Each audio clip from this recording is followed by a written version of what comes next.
So this is my developed demo for the FMP Unit 13. As part of my initial research, I did some experiments. I did some drafting and some sort of experiments and musical ideas to try and get sort of sound I wanted. And this was an idea I really liked. It was inspired by a song called Blessings by. It was a remix that Avicii did, like 2011. It was mainly focused around the piano because I'm a big fan of electronic music carrying piano in it, and really nice and wide, and that sort of being the main element, and that was sort of the idea of this, and I really liked it. I really liked the initial experiment I did. So I'll play the original demo, which sounds like this.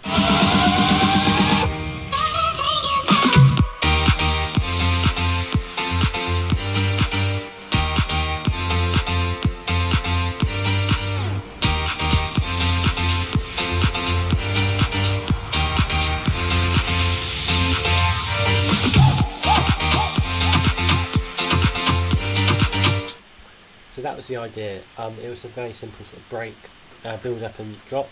But what I wanted to do, I wanted to take that. I wanted to sort of make like a verse section and like a little intro. Because for my track, for this project, I'm going to incorporate a vocal, which is very important nowadays for songs to have. But you get the odd exception, but 9 times out of 10 the big songs in every genre, usually vocal tracks. It gives some people to sing along to. It's very memorable. The whole cheesy pop lyrical thing. I think the best example nowadays would be the Chainsmokers. I think they nail that. They nail all of that on the head. I think they are the best at it. But this was inspired by Avicii. The big wide piano. That's what I wanted to accomplish. So I'll play the break and the sort of verse bit, and then I'll explain the whole ideas behind it.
So that was the new developed verse breakdown, including a different sort of drop. I wanted to try and keep the chords the same, partly down to laziness, partly down to try to have something memorable, something people can recognise straight away. So you have these drop chords, as you might want to call them. So these are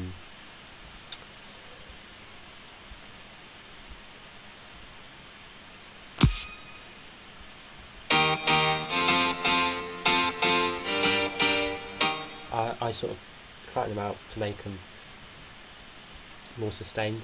So, and I turn the velocities down on on the chords to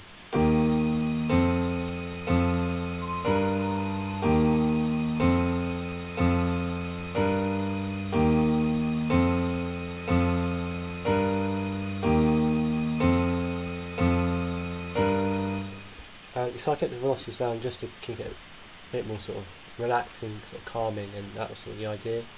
And then we have this string, and that literally just plays the key of the whole song, which is D sharp, and it's just a string from a sound patch, and it's just a nice one for the same chord. No, sorry, not chord. And then, you know, I'd pull out as well the piano. You can see my other videos, you'll probably guess what piano is, but the piano, I believe, is true pianos, yes. With no processing, it's just on the Diamond Jazz preset. And then you get this weird flute thing, which sounds like this.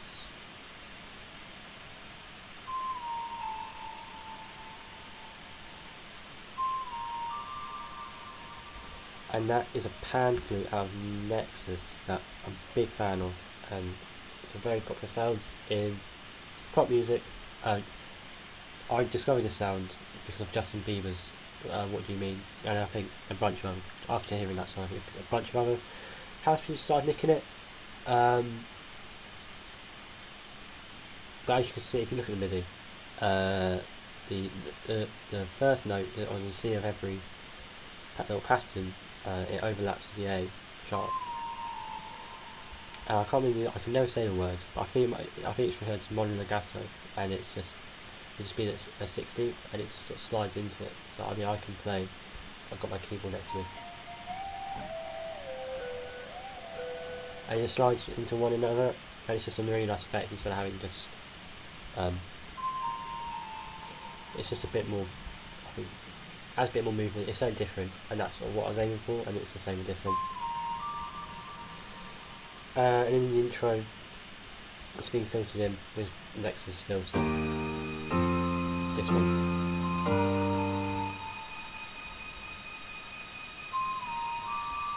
Yeah, you get this. So it opens up all the way after 8 bars. And then it's fairly simple. So we have the chords going up for 16 bars, and then you have some effects here.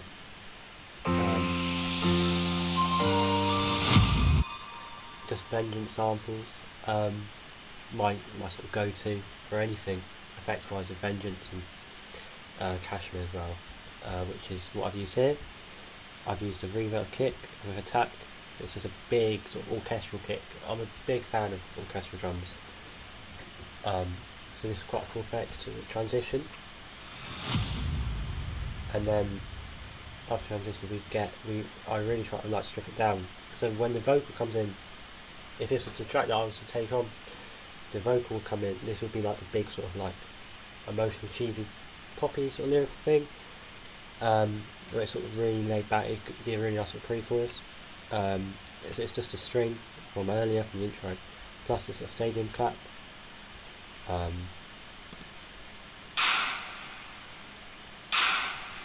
No processing on, and then after that we get the main chord sort of rhythm getting filtered in, which is quite nice, and just add a bit more energy, so you can tell it's transitioning. Just using automation.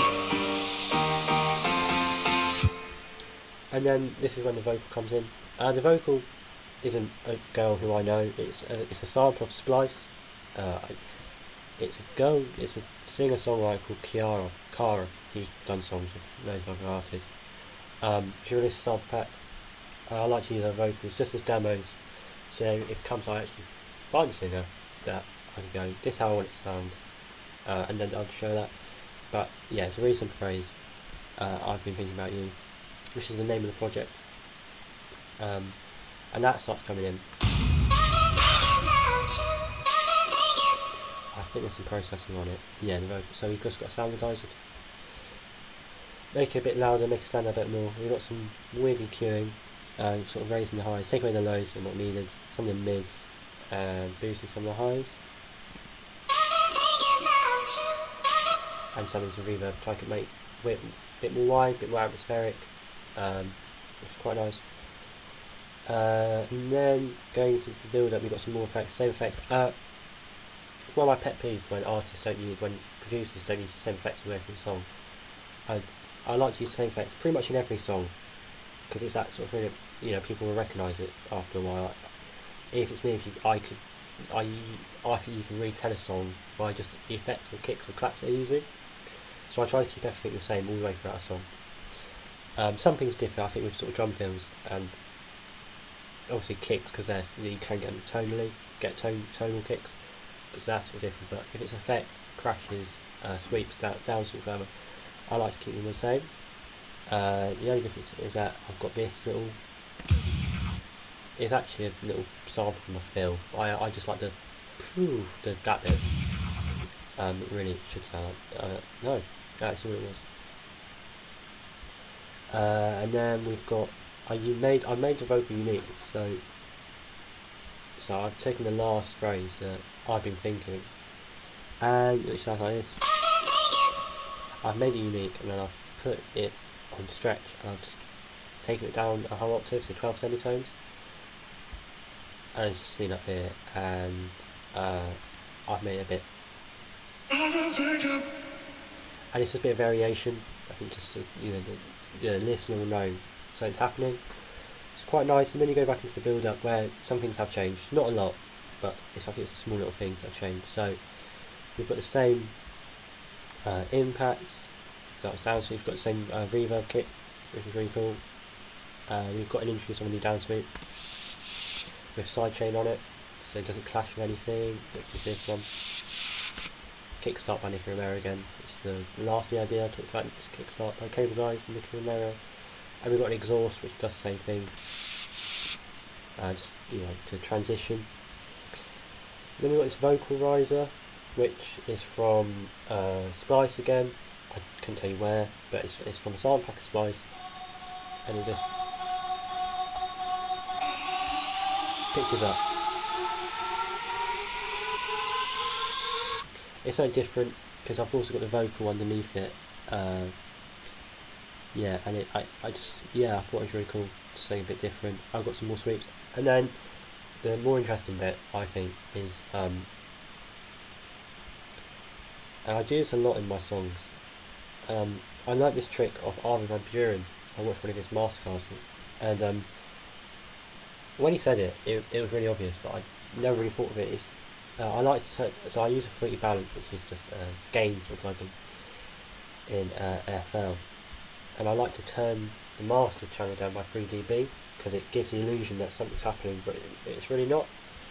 And I did that here, so it's up here the automation. It goes down 3 dB and it hits again, so it'll go really quick.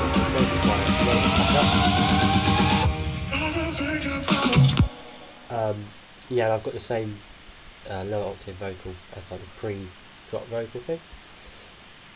So that's so I know the gain by 3 dB gives the illusion that something's happening, and it's a really cliche, but it makes the drop bigger, makes it harder.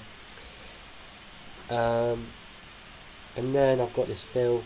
It's the same fill in the musical draft, but the only difference is I filtered it in this time. I thought it came in too high. The snare drums in it I think are quite harsh. I thought filtering it in gives more movement, it gives something else is happening, it gets more exciting. It's not that initial sort of really harsh sort of feeling. So that's what it sounds like coming filtered in. I've automated the cut-off and the resonance. So it's doing two things at once, so it sounds quite cool.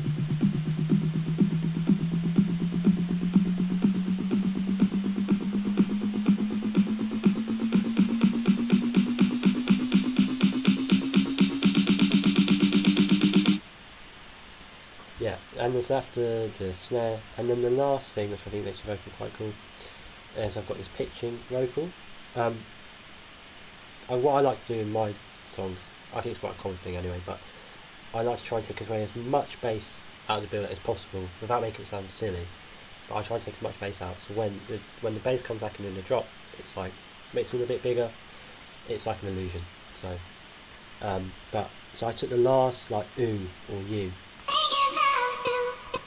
u, and then like completed it. I made it a unique sample, and then I made it a unique sample,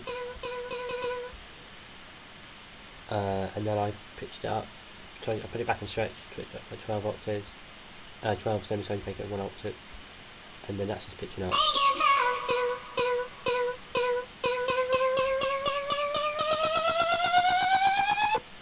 Yeah, when you mix that with the last vocal and the drum fill. The drum fill is a, I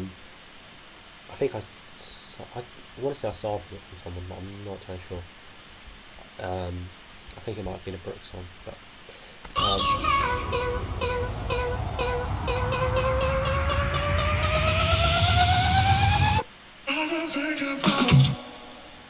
it's just quite a nice variation because you've got the really high and then it goes back low and then the drop comes in. I just also noticed when I was looking at the vocal that I did pitch it up, so if it's the case, the original vocal was in E minor and I needed to pitch this up, so this was the original. And then I decided, I can't remember how many semitones, 4 semitones apparently, so that would take up to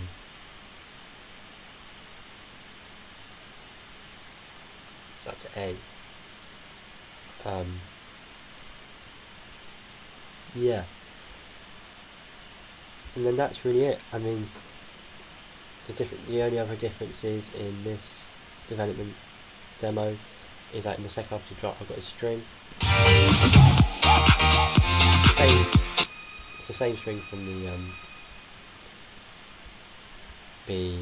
intro, and then all the drums are the same.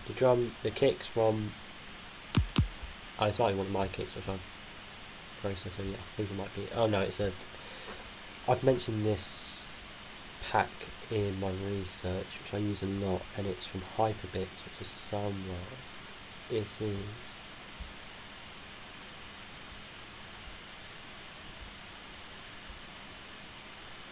Hyperbits, he does really cool sample packs, and the kicks are really cool. And he got tuned house kicks.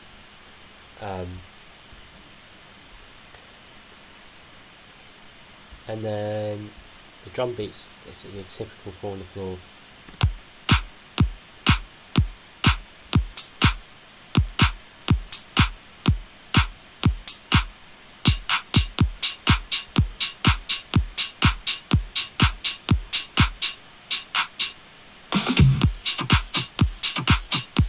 And I've got some loops which I have to stretch out massively because the original was in 98 BPM, but they sounded alright. I know when you stretch stuff, the quality gets lower, but they sounded alright to me when you stretch. I've got some rides, most of my samples, unless I say from this sample, are probably some guys. And now I've got this little hi-hat, which comes in after every stuff kick, just like a bit of bounce. And then the last thing I've got is this shaker, which is from a Cashmere pack, at 100. The quality's not great, so I've had to stretch it, but it sounds right in context of the whole song. And then the last little thing is the woo. Well, and that is just a woo that has a lot of delay on it. So this is the original.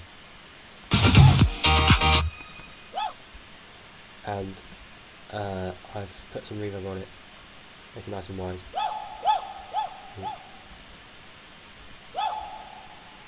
I've cut some lows, put essentially the same EQ as the vocal, and then just put some delay on it. This is my delay as well, so I think this is my own little setting I've got for my preset. Yeah, my delay. Yeah, so the time is quite fast. It's an inverted delay. Normally I'd go for a ping pong delay, but for me it's all about trial and error, so I try different things. Pan slightly off. Yeah, so that's how that sounds like. And it fitted in really nicely. Yeah, that's really a debate. I'll go through the synths and the other stuff used for the piano. So the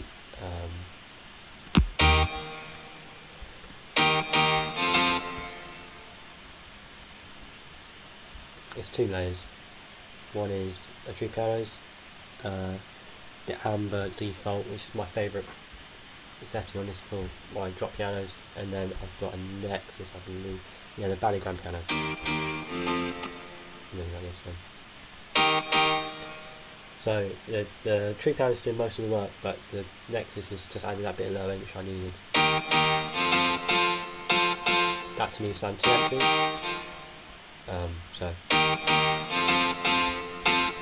And the processing on the piano is fairly simple, I think. Yeah.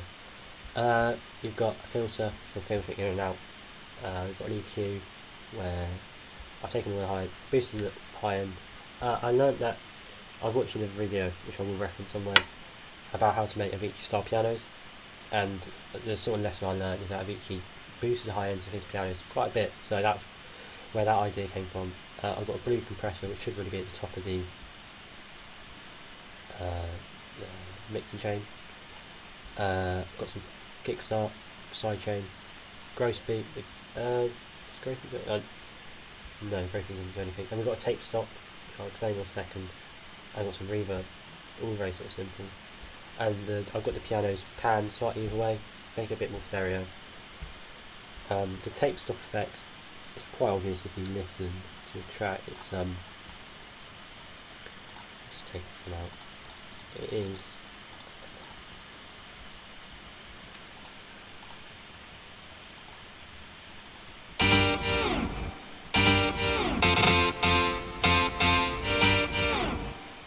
it just goes, it's just like a little effect, it's like a tape stop.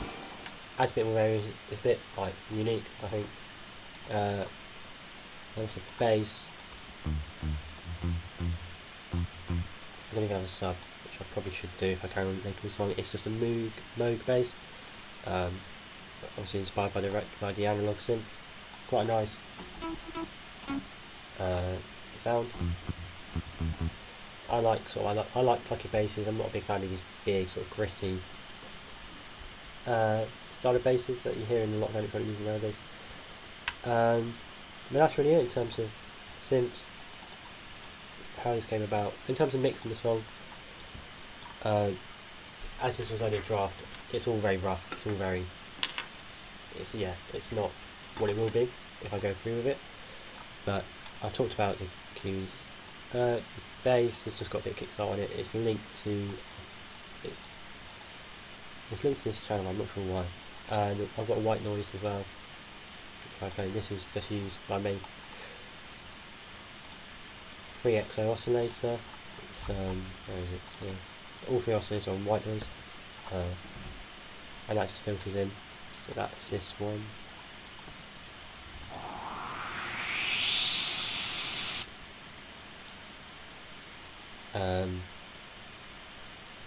Yeah, and that's really it in terms of how this one came about and this demo came about. I really like this one. Yeah, I think it's quite cool. It's quite up tempo, it's quite a beat, which is what I was aiming for. I think I sort of nailed what inspired by Avicii was like. If you listen to the song which was inspired by, the song that he was inspired by. Yeah, I'm really happy with it. Yeah, that's how I developed my original musical draft of Thinking About You.